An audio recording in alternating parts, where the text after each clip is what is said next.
یعنی بھلے آپ سلمان خان ہوں، بھلے آپ شاہ رخ خان ہوں، آپ کو یہ ثابت کرنا پڑتا ہے کہ ہم بھارت کے ساتھ وفادار ہیں کیونکہ آپ مسلمان ہیں۔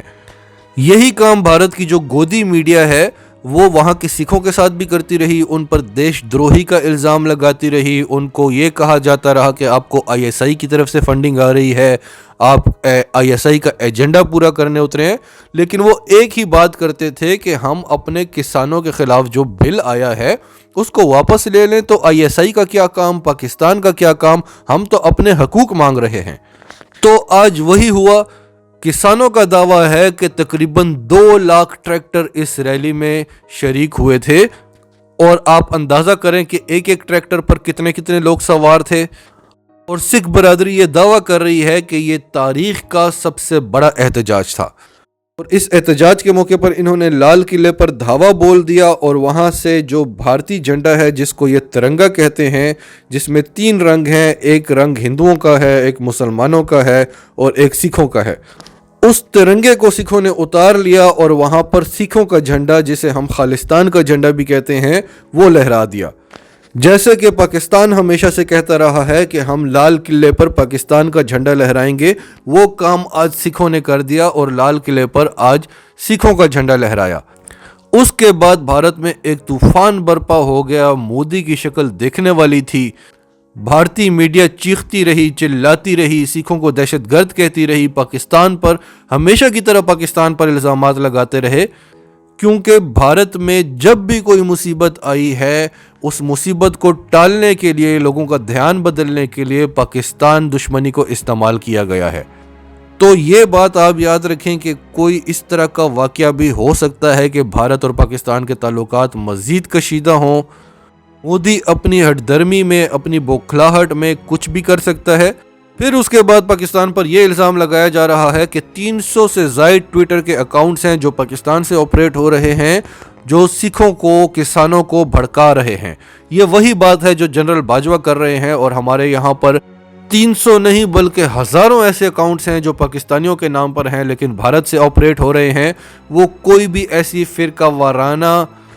یا قوم پرستی سے متعلق کوئی بھی اشتعال انگیز ٹویٹ کر دیتے ہیں، یا سوشل میڈیا پر، فیس بک پر کوئی بھی ایسی پوسٹ کر دیتے ہیں جن کو ہوا دیتی ہیں ہماری اپوزیشن پارٹیاں،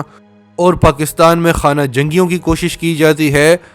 اب یہ الٹا الزام پاکستان پر لگا رہے ہیں کہ 300 اکاؤنٹس کی وجہ سے بھارت میں یہ حال ہو رہا ہے۔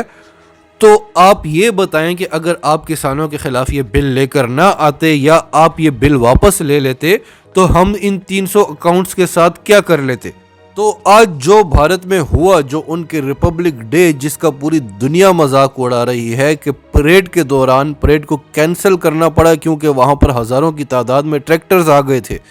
لال قلعہ جو ان کی جمہوریت کا علمبردار ہے وہاں سے بھارت کا جھنڈا اتار لیا گیا آج، اور سکھوں کا جھنڈا لہرا دیا گیا۔ اس کے بعد مودی مزید مشتعل ہو چکا ہے، اس کی شکل آج دیکھنے والی تھی۔ دلی شہر پر کرفیو نافذ کر دیا گیا ہے، ایمرجنسی نافذ کر دی گئی ہے، فوج کو بلا لیا گیا ہے، 2 کسان زخمی ہو چکے ہیں، ایک کو مار دیا گیا ہے، اور فورسز کو آرڈر جاری کر دیا گیا ہے کہ کسی بھی طرح سے کسانوں کو روکا جائے، ان کے خلاف کوئی بھی بڑا آپریشن ہو سکتا ہے، کسی بڑے دھماکے کا بھی خطرہ ہے جس کا الزام پاکستان پر لگایا جا سکتا ہے۔ مودی اس وقت بوکھلاہٹ میں کچھ بھی کر سکتا ہے، وہاں پر ایمرجنسی نافذ ہے، فضائی نگرانی ہو رہی ہے، انٹرنیٹ بند ہے، موبائل سروس بند ہے۔ یہ ہم آپ کو دلی کے حالات بتا رہے ہیں، کشمیر کے نہیں، آسام کے نہیں، ناگالینڈ کے نہیں، لداخ کے نہیں، یہ دلی کے حالات ہیں جس کا چہرہ یہ پوری دنیا کو بتا کر باقی پورے بھارت کا منہ چھپا لیتے تھے اور دنیا کو بتاتے تھے کہ ہم دنیا کی سب سے بڑی جمہوریت ہیں۔ آج اس جمہوریت کا چہرہ پوری طرح سے بے نقاب ہو چکا ہے۔ اس وقت مودی کو اور پورے بھارت کو جتنی شرمندگی کا سامنا کرنا پڑ رہا ہے، کل ہم نے بتایا تھا ایک طرف تو چین سے مار کھا رہے ہیں، کل ہم نے آپ کو بتایا تھا کہ انہوں نے ایک بار پھر جھوٹا پروپیگنڈا کیا کہ ہم نے چین کو سبق سکھا دیا، اور بعد میں پھر ان کی فوج کو اعتراف کرنا پڑا کہ ایسی کوئی بات نہیں ہے، اور بھارتی میڈیا کو چاہیے کہ پوری انویسٹیگیشن کر کر خبر دیا کرے۔ یعنی چین کا ان کو اتنا ڈر تھا کہ کہیں وہ اس جھوٹی خبر کا بدلہ بھی نہ لینے آ جائے ہم سے۔ تو یہ چاروں طرف سے جو فرسٹریشن ہے، ایک طرف چین سے مار کھا رہے ہیں، دوسری طرف سے پاکستان کا خوف ہے، اور تیسری طرف سے جو اندر سے جو حالات ہیں، اس میں ایک تو فیس سیونگ کے لیے اپنے ملک میں اپنی عوام کے سامنے اپنا اور اپنی فوج کا مورال بلند کرنے کے لیے جو بری طرح سے گر چکا ہے، اور دوسرا حالات کو کنٹرول کرنے کے لیے لوگوں کا دھیان کسی اور طرف ڈالنے کے لیے مودی پاکستان کے خلاف کچھ بھی کر سکتا ہے۔